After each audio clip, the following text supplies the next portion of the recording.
દોસ્તો, હું છું એલડી મકવાણા. બોટાદ દસ્તક ન્યૂઝમાં આપનું હાર્દિક સ્વાગત છે. જેલમાંથી સહકારી ક્ષેત્રની ચૂંટણી જીતવાની પ્રથમ ઘટના. આ પ્રથમ ઘટના નથી, આવી તો ઘણી ઘટનાઓ છે. કારણ કે અમદાવાદની કોર્પોરેશનની ચૂંટણી અપક્ષ તરીકે લતીફ 5 વોર્ડમાંથી જીત્યો અને 5 વોર્ડમાંથી ચૂંટણી લડ્યો. 5 વોર્ડમાંથી અપક્ષ તરીકે જીત્યો હતો. એક પણ જગ્યાએ હાર્યો નહોતો. એ પ્રથમ ઘટના નહોતી, એ પ્રથમ ઘટના હતી. અત્યારે આ પ્રથમ ઘટના નથી. ત્યાર પછી તો ઘણી ઘટનાઓ બની છે. ગોંડલ નાગરિક બેંકની ચૂંટણીમાં જેલમાં બંધ ગણેશ ગોંડલની જીત, પ્રતિષ્ઠાના જંગમાં ભાજપનો ભગવો લહેરાયો.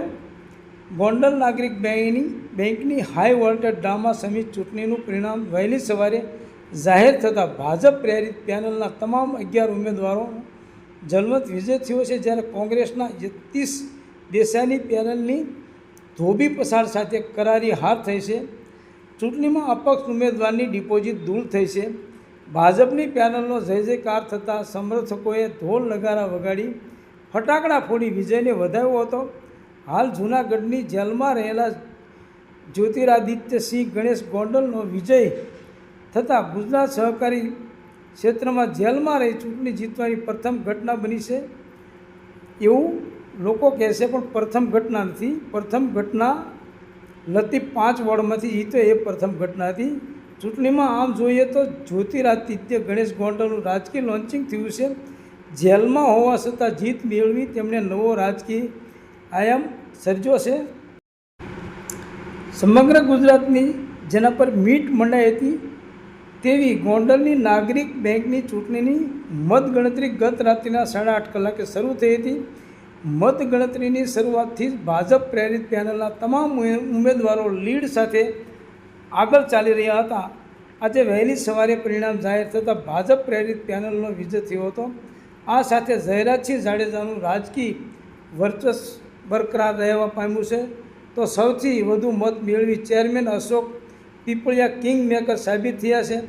છેલ્લા 4 વર્ષમાં ચેરમેન અશોક પીપળિયાએ નાગરિક બેંકને વિકાસની ટોચ પર પહોંચતી કરી કુશળ વહીવટ દાખવ્યો. તે ભાજપની જીતનો ટર્નિંગ પોઈન્ટ બન્યો છે.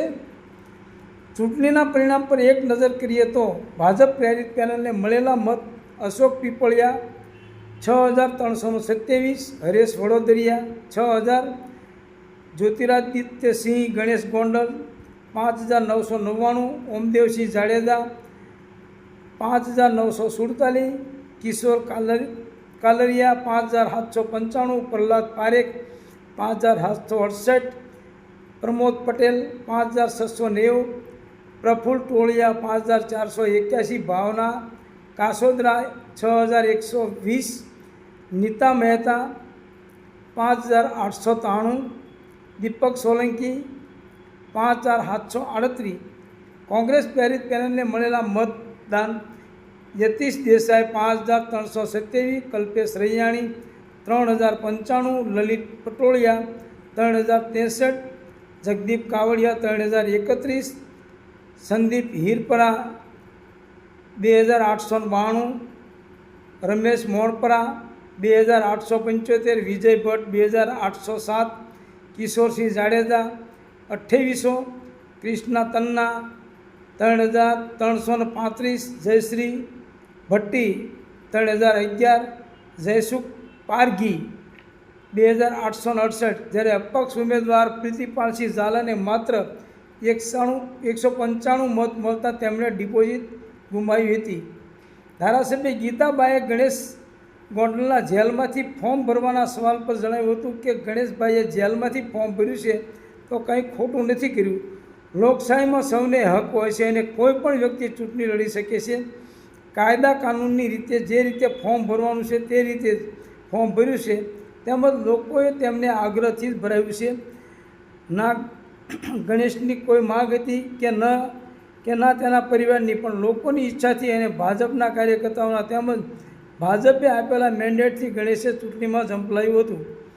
મતગણતરીને લઈને કડવા પટેલ સમાજમાં 30 બૂથ ઊભા કરાયા હતા. ચૂંટણી અધિકારી JB કાલરિયાના માર્ગદર્શન હેઠળ નાગરિક બેંકના 55 કર્મચારીઓ 90 શિક્ષકો તથા 30 માર્કેટ યાર્ડના કર્મચારીઓને કામે લગાડ્યા હતા. ચૂંટણી ઉત્તેજનાત્મક બની રહી હોય, કોઈ અનિચ્છનીય ઘટના ન બને તે માટે 1 DYSP, 2 PI, 11 PSI, 180 police constable, LCB, SOG તથા હોમગાર્ડ સહિતનો બંદોબસ્ત ગોઠવાયો હતો. જિલ્લા પોલીસ વડા જયપાલસિંહ રાઠોડે પણ મતદાન મથકની મુલાકાત લીધી હતી. એકંદરે શાંતિપૂર્ણ માહોલમાં ચૂંટણી યોજાઈ હતી. ગોંડલ નાગરિક બેંકના કોંગ્રેસ પેનલના ઉમેદવાર યતીશ દેસાઈએ જણાવ્યું હતું કે અમે ચૂંટણીમાં હાર સ્વીકારીએ છીએ અને લોકોનો ચુકાદો અમે માથે ચડાવીએ છીએ. લોકોએ અમારામાં વિશ્વાસ નથી મૂકેલો અને અમને હાર મળી છે તે અમે સ્વીકારીએ છીએ.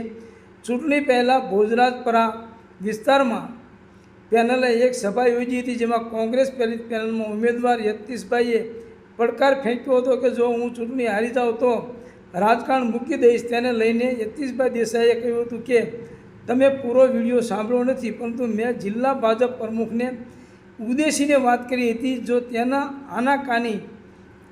એના આકાને પૂછીને આ મારો પડકાર સ્વીકારે તો, અને જો એ પણ સ્વીકારે તો આ વાત મેં કરેલી હતી. તેમ છતાં તમે લોકો મને એમ કહેશો કે રાજકારણ મૂકી દેવું જોઈએ તો ચોક્કસ મૂકી દઈશ. યતીશભાઈ દેસાઈએ જણાવ્યું હતું કે જ્યારે સાચી વાત હોય છે ત્યારે હાર સ્વીકારવી પડે છે. આ ચૂંટણી વિવાદિત ચૂંટણી અધિકારીને લઈને ભારતીય જનતા પાર્ટીએ જીતી છે, કારણ કે જ્યારે 3900 મત સહકારી કાયદાની કલમ 115D નીચે અમે હાઈકોર્ટમાં પિટિશન કરી હતી અને હાઈકોર્ટે એક ડાયરેક્શન પણ આપ્યું હતું કે સહકારી કાયદાની કલમ 115D નીચે આ મતદાર યાદી તૈયાર કરી, છતાં પણ એવું ડાયરેક્શન આ ચૂંટણી અધિકારીનું નથી માન્યું. એની સામે ડિસ્ટ્રિક્ટ રજિસ્ટરે એક હુકમ કર્યો હતો કે 115D મુજબ મતદાર યાદી બનાવવી જોઈએ, એ પણ એમને નથી સ્વીકારી અને કોઈ પણ રીતે એમણે આ બાબતના માનની હાઈકોર્ટના ડાયરેક્શનનું પણ ઉલ્લંઘન કરીને એમણે આ વાત નથી માની. એ જ એમનું જીતનું કારણ છે. જો એ મતદારો એમાં સમાવેશ ના કર્યા હોત તો ચિત્ર જુદું જ હોત. તેમ છતાં પણ હું મારી હાર સ્વીકારું છું.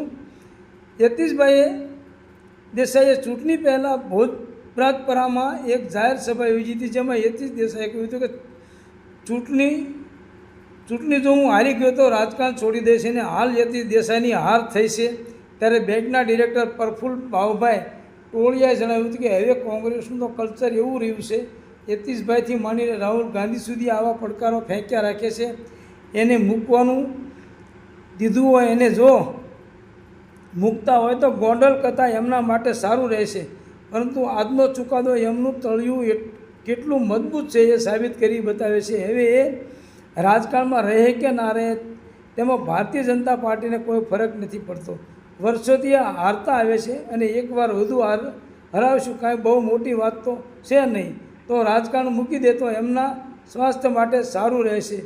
તળિયું જ મજબૂત નથી તો હવે અમારે ચિંતા શું કરવી.